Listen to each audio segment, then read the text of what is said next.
Welcome back to Switch to Linux. This is the weekly news roundup business edition. Before we dive on in, you can head on over to shop.switchedtolinux.com if you'd like to pick yourself up a Switch to Linux shirt or mouse pad or coffee cup or a bunch of other things. This one is RMRF No Preserve Root 2019. Excuse me, that's 9/2018 Code of Conduct. We also have some Switch to Linux, you fool. And we have some coffee cups featuring anything like cats in tinfoil hats. We have some shopping bags. If you like to do your shopping with canvas totes, you can go ahead and use those guys as well. And you can also sub to the cat because the human is crazy. Shop.switchetolinux.com. All right, couple update articles. This one is a Nord update. This is kind of new, but since we talked about Nord last week, let's just go ahead and dive on in and talk about Nord again.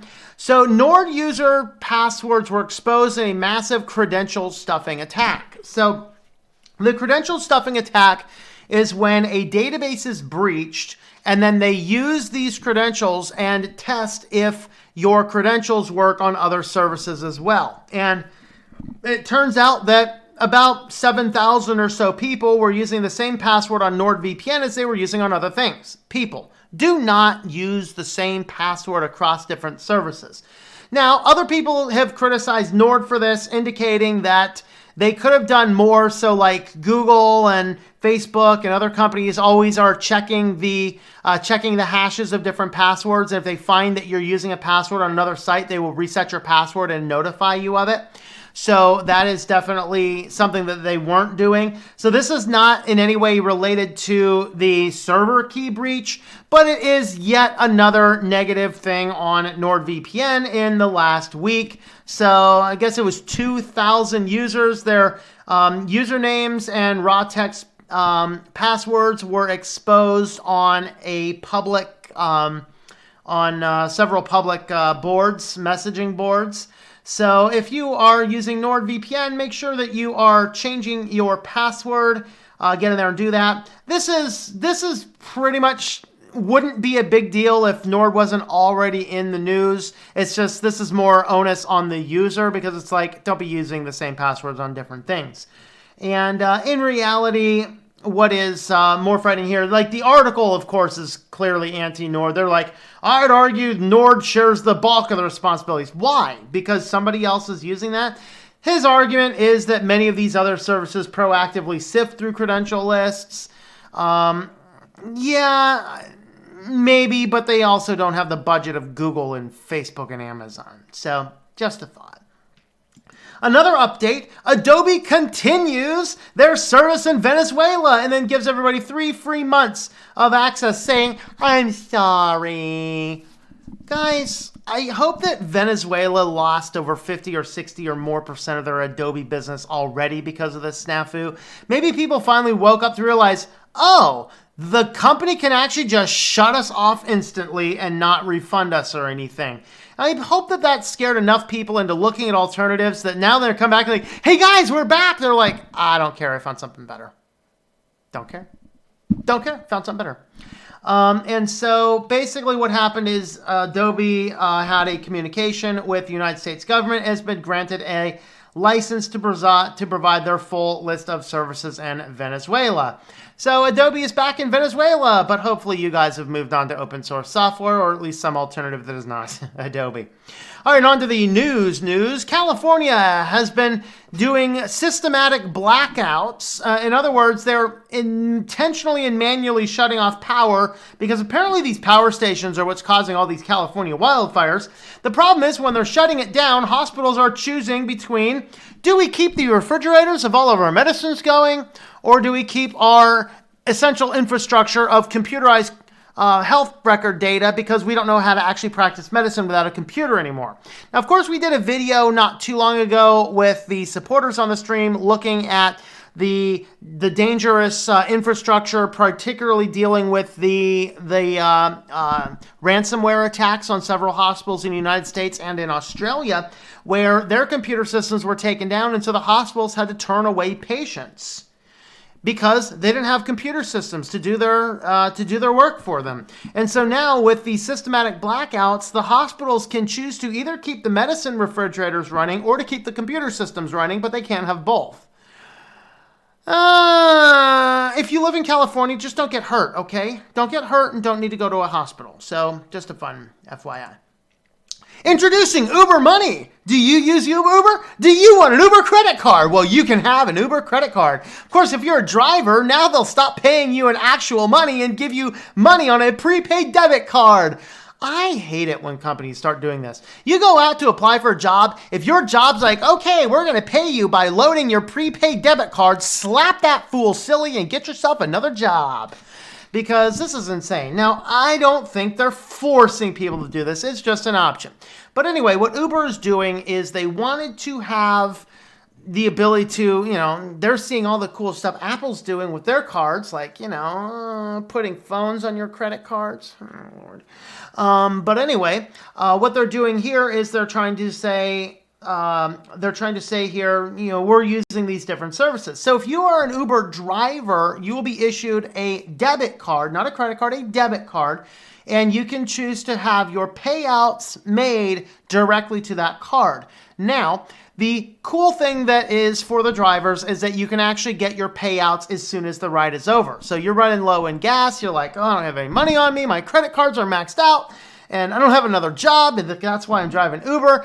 Soon as you drop somebody off, you can hit the button and they will instantly recharge your debit card for you. So that's actually a good thing to pay them faster. But now we're starting to look a whole lot more like those crazy sharecropping stuff or the old days where you did your day's labor and you got paid at the end of the day for the labor that you did. And those were not good times, people, but that's kind of where we're heading back into with all these gig economy things. But for the customers, the Uber customers, not the drivers, but the customers, they're launching the Uber credit card. Flagship consumer product partners with Barclays. Card members will receive 5% cash back in Uber Cash. I'm guessing Uber Cash is credits on rides. So it's not real money, but hey, you can get your rides a little bit better. Let's lock you into using Uber. That sounds fun. My guess is that's what it is. If you use Uber, let me know. Is that Uber Cash? Is that what that is? From spending on the Uber platform, including Uber Rides, Uber Eats, and Jump Bikes. And also, you'll get some rewards for taking the Uber helicopter from Manhattan to JFK. You can get an Uber helicopter. That's exciting. So you can go and check that guy out. Let's head on over to uber.money, Uber/money, and see what we got. So we have a video there. Make your money work better for you. So here's your balance. Pay out to Uber. Exxon, I'm guessing this is, gas or something. So you earned $60.24 cash back this week. Yeah, all right. There's Uber Wallet. Let's see. Uber Cash. Get more money when you plan ahead. Here's the Uber credit card. 5% when you get more. I'm more interested in the Uber credit card. Let's see. Oh, you get to apply now. Look at that. Earn $100 in Uber Cash after spending $500 in purchases in the first 90 days. All right, 5% cash back Uber services, 3%. And this is all in Uber Cash. It's like, this isn't like 1% in cash. This is 1% in Uber Cash. What is this? Is Uber going to take over the world next? Let's see. Additional benefits. You don't have to worry about annual or foreign transaction fees if you pay And if you pay your wireless bill with your Uber credit card, enjoy cell phone protection up to $600 per eligible claim. Interesting. There's all these things. We're going to talk about this a little bit more when we get into the Apple credit card one as well at the end of this clip. But what happens here is these all are decent deals on the surface, but there's places they get you. And we're going to get into that when we get into the Apple part. All right.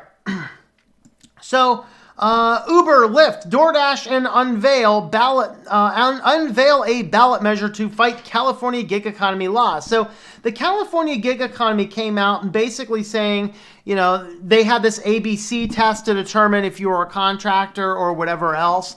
And so there is, of course, this bill would help the drivers, the people who use it, but it hurts the companies themselves. So the companies, of course, get together, Uber, Lyft, and DoorDash, these other independent gig economies, they get together to produce protectdriversandservices.com as a lobbyist firm to do petitions and do a variety of other things. The fact is that protects driver flexibility and independence, establishes an earnings guarantee for drivers, requires new benefits, implements additional safety protections. So there's a little bit of fight going back and forth on this. I don't know where I sit. I think that if Uber and Lyft and these companies were serious about actually being what they are saying to be. If Uber really, and I hear people, oh, well, Uber is not a ride-sharing program. Uber is an app delivery service. That is the biggest pile of steaming horse manure I've ever heard in my life. No, Uber's entire business, you don't go, hey, let's call an Uber. Oh, what are we going to call the Uber for? Are we going to distribute data information between people? No, you fool, you call an Uber to get a ride. So if Uber was really serious about this, if Uber wanted to maintain, according to the IRS, a good standard to say, this is a driver, this is a contractor, Uber needs to hire full-time drivers in these cities they operate in, which is about every city. Then what they would do then is hire the full-time drivers, and then anyone else who wants to be a driver can be a driver for Uber, and those are the contractors. Because part of the ruling that the IRS uses, I forget exactly which form it is on the IRS. A huge component of this is, does this person provide a critical service for the business? Another part is any full-time employees part of this? So a company that would be very clearly past this law, they have full-time staff, but then you bring in contractors to pick up the extra load. That would solve it. So I don't know. I don't know the odds and ends. Is California doing the best or not? I don't know. Anyway, on to the last one, and this kind of ties in also to what Jeff Hope sent me in an article today from CNBC, which I forgot to throw into the news list, but let's go ahead and talk about that. So Apple is, according to that article, Apple is gearing up to start offering a subscription service for phones. And in reality, we already kind of have subscription services. You usually just do them through the carrier. So, I go in, I don't buy a brand new phone anymore. I go in and I get, you can't even find the price tags for the phones anymore. You go into a Verizon store, I know I spent an hour and a half there the other day, all completely fruitlessly, walked out having nothing done. Thank you for wasting my time, Verizon.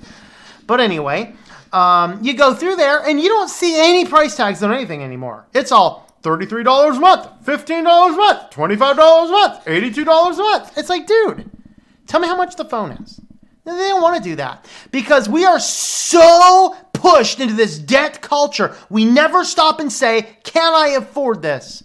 We stop and say, can I afford the payments? And then when something happens, you're out. You're sunk. And that's kind of a problem. So that ties in. So Apple is gearing up to have a subscription service plan. Now, of course, the one thing is you technically own your phone, but not really on these plans. What this Apple subscription service would do is, you don't even own it anymore. They're just saying, no, you don't even own it. You're leasing it from us, and that's all there is to it. But that being said, Apple, this was a huge part of that article. This one, Apple will soon let you tack an iPhone onto your monthly credit card bill. You'll also get 3% cash back. Now, when you tack this on, it basically is like going to your wireless provider and getting $33 per month. You're just paying that $33 per month to Apple instead of your carrier. And so it drops on there, and just like the carriers aren't charging interest necessarily. You're paying complete full retail, which is bad, but you're getting the phone for effectively no interest, what they're saying. If you shopped for it, you could get one cheaper. But you're getting it no interest. Even on this, you're getting it with no interest. You're getting the 3% cash back. Now, here is where my guess is they're going to get you. And this type of disclosure information is just not available. But any other type of credit card, and that's why I'm guessing that this is going to work. If I happen to say, we're going to open up a credit card, and I'm going to transfer my balance from credit card A to credit card B, so I can get a discount on the balance. Credit card B gives me 6 months of interest free on that balance transfer. So I transfer that money over. Now I cancel credit card A because I don't want to have all these credit cards. So now I'm only left with credit card B, which has 6 months of interest free on the, let's say, $5,000 that I just transferred. The problem is when I go and swipe that card for a bag of Cheetos, and I'm using the vending machine and swipe it for a bag of Cheetos. That bag of Cheetos was only, 99 cents. Actually, it's a credit card machine, so it's probably $2.50. So you get your little bag of Cheetos. You're like, oh, that's no problem. The problem is when you have one of these situations and you pay your bill, they always apply the payment to the interest-free part first, which means you're going to be paying interest on those Cheetos until you pay the whole balance down.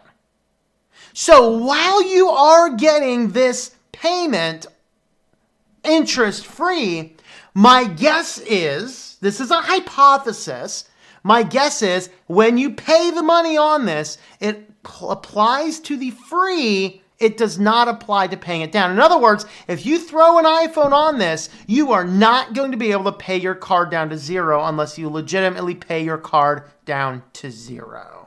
That's the concern that I have with this. So this deals with the Q4 earnings call, which, by the way, the Apple Health app was one of their chief things.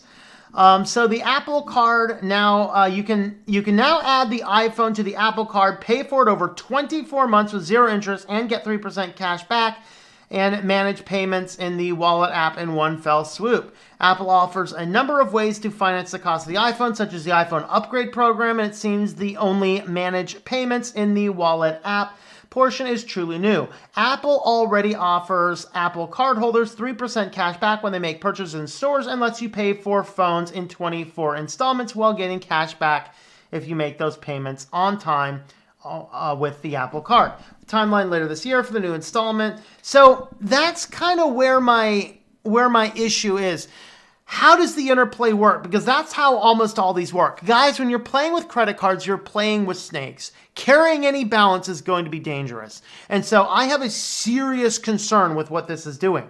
It is way better to save up your money, pay cash, or at least pay with a way that you can pay it down to zero at the end of the month. If you cannot do that, you cannot afford an iPhone.